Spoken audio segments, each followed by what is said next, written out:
Olá pessoal, eu sou a Júlia, estudante do 6º semestre de Direito da FGV e você está no canal da Mentorando Digital, o maior preparatório para a segunda fase de FGV e de INSPER.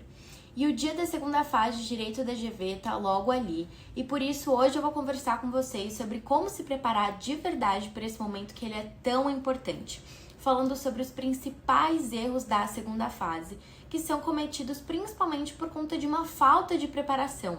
Então, esses erros que são básicos, mas que acontecem muito por não ter uma prática constante de debate. Então, falando primeiramente sobre a fala propriamente dita, um dos erros muito comuns é usar muitas gírias, mesmo que sem querer. Então, usar tipo, né, por exemplo. Então, essas gírias, além de serem expressões de preenchimento que a gente fala, elas prejudicam a clareza da sua mensagem e também transmitem uma imagem de informalidade muito excessiva ou até de uma insegurança no que você está falando. Então, essas expressões, elas podem dar a impressão de que o aluno está hesitante, está nervoso.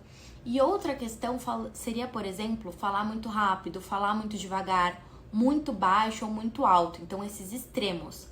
Todas essas modalidades, elas podem comprometer a compreensão dos demais colegas no debate e também dos próprios avaliadores.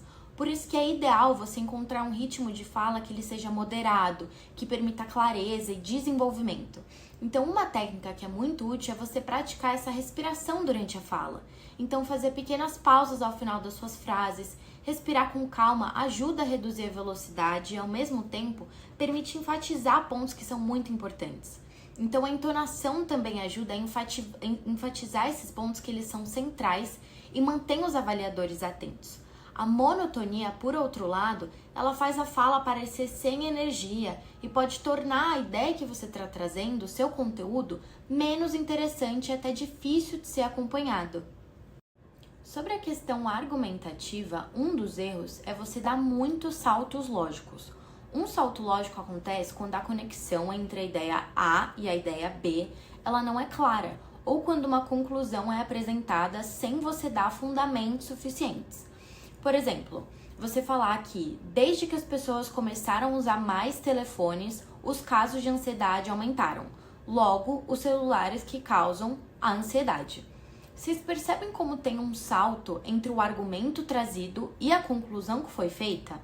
Isso ela prejudica a argumentação porque faz o raciocínio parecer muito confuso ou até muito arbitrário. Outro problema é quando você faz muitas generalizações. Então, generalizações são quando você toma uma experiência ou um dado isolado como algo representativo de um todo. Então, se você fala que, por exemplo, todos os jovens são viciados em tecnologia, isso pode distorcer a realidade e tornar a sua argumentação muito menos convincente. E também pode transmitir a ideia errada de uma sensação de descuido ou de falta de profundidade, ou até que você não sabe exatamente sobre o tema. Isso cai justamente em um outro erro que ele é muito comum, o erro de você usar muitas falácias ou até de você inventar repertório. Então, por exemplo, em um debate sobre home office, um candidato vai e fala: e tem um estudo de uma universidade que comprova que trabalhar em casa vai aumentar a sua produtividade em 70%. Agora, que estudo que é esse? De que universidade? De onde que você leu essa notícia? De quando que ela é? Vocês entendem como é muito fácil perceber quando algo foi inventado? Então, quando uma pessoa ela inventa um repertório, como dados, estudos ou até citação de autores, ela vai comprometer toda a sua imagem de confiança, de integridade e até da sua habilidade crítica, porque isso vai mostrar que o aluno não tem o embasamento necessário para sustentar uma argumentação que seja muito bem estruturada. Outra questão que passa essa mesma ideia de falta de habilidade argumentativa é você usar um exemplo como um argumento. Um exemplo, por mais ilustrativo ou relevante que ele seja, ele serve para só ilustrar um ponto, só que ele não deve ser a base de um argumento lógico ou a sua justificativa principal de uma afirmação. Então, quando você usa um exemplo como um argumento, você na verdade está se apoiando em uma amostra que ela é muito restrita. E essa abordagem ela acaba sendo muito problemática porque um exemplo ele não consegue capturar toda a complexidade de um fenômeno ou de um argumento. Então, por exemplo, em um debate sobre educação, alguém vai e argumenta que, um professor que eu conheci, ele deu uma aula incrível sem nenhum recurso digital. Então, a tecnologia, ela não é importante, ela não é fundamental para uma boa educação. Esse exemplo, ele é ilustrativo, só que você usar ele como um argumento ignora todos os outros contextos e as variáveis. Isso acaba caindo em outra questão, que é de você usar argumentos pessoais. Então, apesar da sua vivência ela poder ser muito relevante, ela não pode ser a base central de um argumento. Então, lembrem-se, exemplo não é argumento. Outro erro que demonstra a falta de habilidade argumentativa é você não trazer nada de novo. Então, se você só repetir o que é um senso comum, ou você repetir o que já foi dito por outros participantes, então só parafrasear, isso não contribui para o avanço de uma discussão. Isso, na verdade, mostra a sua falta de adaptabilidade. E, além disso, não tem que ser avaliado. Então, se você só repete o que já foi dito por alguém, não tem o que ser avaliado naquela sua fala. Então, sempre tragam novos pontos que não foram discutidos ainda. Seja na hora do debate, para você poder rebater algum participante, ou até mesmo dentro do próprio debate interno dentro do grupo.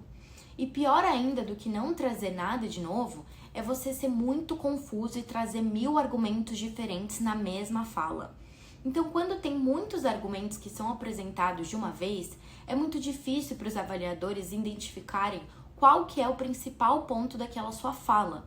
Então, a fala ela acaba perdendo foco e o ouvinte pode se sentir muito sobrecarregado, então sem entender qual a ideia que tem que ser priorizada, qual que é a sua ideia central. Então, para a sua argumentação ela de fato ser eficaz, é muito importante que o avaliador ele consiga entender claramente qual que é a ideia mais relevante e qual que é o seu ponto que está sendo defendido. Então, um dos grandes erros é você tentar trazer muito em muito pouco tempo e acabar sendo confuso. Então, seja eficiente na sua resposta, seja organizado, lembrando sempre daquela ideia argumentativa de você trazer um começo, um meio e um fim para sua resposta, uma conclusão. E por fim, é importante lembrar que não é só a fala que é importante. A linguagem corporal também diz muito. Por isso que é importante se atentar com a sua linguagem corporal também. Então, cuidado com o braço fechado, braço cruzado, desleixo na cadeira, então você ficar muito jogado assim. Expressões faciais, então você revirar o olho, você bufar, ou você ficar negando com a cabeça uma ideia de alguém que você não concorda. Porque isso mostra desrespeito e não passa uma ideia de seriedade. E outro erro é você se esquecer de que se trata de um debate. Então, esquecer das interações. Então, de interagir um pouco com os colegas ou de não interagir em geral. Então, se você só falar, por exemplo, eu concordo tudo com o que o meu colega falou. Isso não é uma interação. Ou você completamente ignorar o que o outro candidato falou e você partir direto para o seu ponto argumentativo. É muito importante você mostrar que você sabe ouvir, que você sabe se adaptar e que você sabe interagir com o que foi dito, porque isso por si só já mostra muito da sua habilidade de comunicação e de argumentação.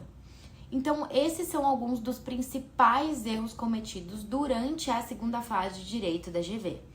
E sabendo desses erros, não deixe para depois o que você pode fazer agora e comente a aprovação aqui no vídeo, que a nossa equipe vai te enviar um link para uma simulação gratuita da segunda fase. Não deixe essa oportunidade passar. Então, se você quiser mais apoio durante toda essa jornada, a nossa mentoria para a segunda fase de Direito da FGV é o lugar certo. Então, siga a gente nas nossas redes sociais, mentorando.digital, e venha fazer parte da nossa comunidade de aprovados. Te vejo na próxima fase.